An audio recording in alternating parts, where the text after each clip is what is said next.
ರಾಸಾಯನಿಕ ಕ್ರಿಯೆ ಎಂದರೇನು? ರಾಸಾಯನಿಕ ಕ್ರಿಯೆ ಎಂದರೆ ಹೊಸ ಗುಣಲಕ್ಷಣಗಳೊಂದಿಗೆ ಹೊಸ ವಸ್ತುಗಳು ರೂಪುಗೊಳ್ಳುವ ಪ್ರಕ್ರಿಯೆ.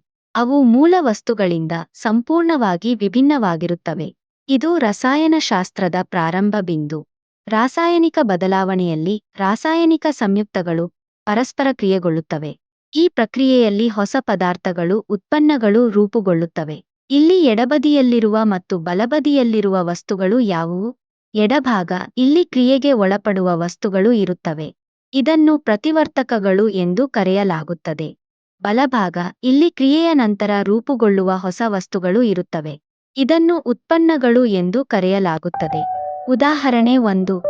H2 ಕೂಡಿಸು O2. H2O. ಎಡಭಾಗದಲ್ಲಿ ಹೈಡ್ರೋಜನ್ H2 ಮತ್ತು ಆಮ್ಲಜನಕ O ಇವೆ. ಇವು ಪ್ರತಿವರ್ತಕಗಳು. ಬಲಭಾಗದಲ್ಲಿ ನೀರು H2O ಇದೆ. ಇದು ಉತ್ಪನ್ನ.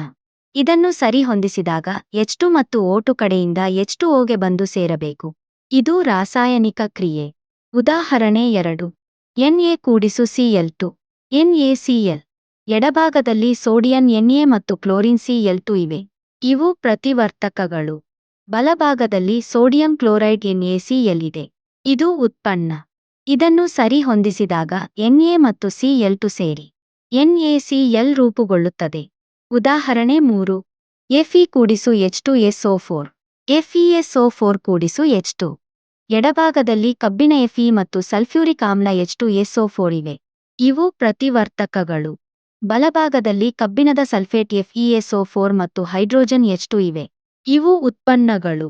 ಇದನ್ನು ಸರಿಹೊಂದಿಸಿದಾಗ Fe ಕೂಡಿಸು H2SO4.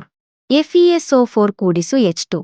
ಈ ಪ್ರಕ್ರಿಯೆಗಳು ನಮ್ಮ ಅಡಿಗೆ ಮನೆಯಲ್ಲಿ ಮತ್ತು ದೈನಂದಿನ ಜೀವನದಲ್ಲಿ ಸಾಮಾನ್ಯವಾಗಿ ಕಂಡುಬರುವ ಒಂದು ಕುತೂಹಲಕಾರಿ ರಾಸಾಯನಿಕ ಬದಲಾವಣೆಯಾಗಿದೆ. ನೀವು ಇವುಗಳನ್ನು ಗಮನಿಸದಿದ್ದರೂ ಅವು ನಮ್ಮ ಜೀವನದ ಅವಿಭಾಜ್ಯ ಭಾಗ. ಹೆಚ್ಚಿನ ವಿಷಯಗಳ ಬಗ್ಗೆ ತಿಳಿಯಲು ಈಗಲೇ ಸಬ್ಸ್ಕ್ರೈಬ್ ಮಾಡಿ. ನಮ್ಮ ಲೈಬ್ರರಿ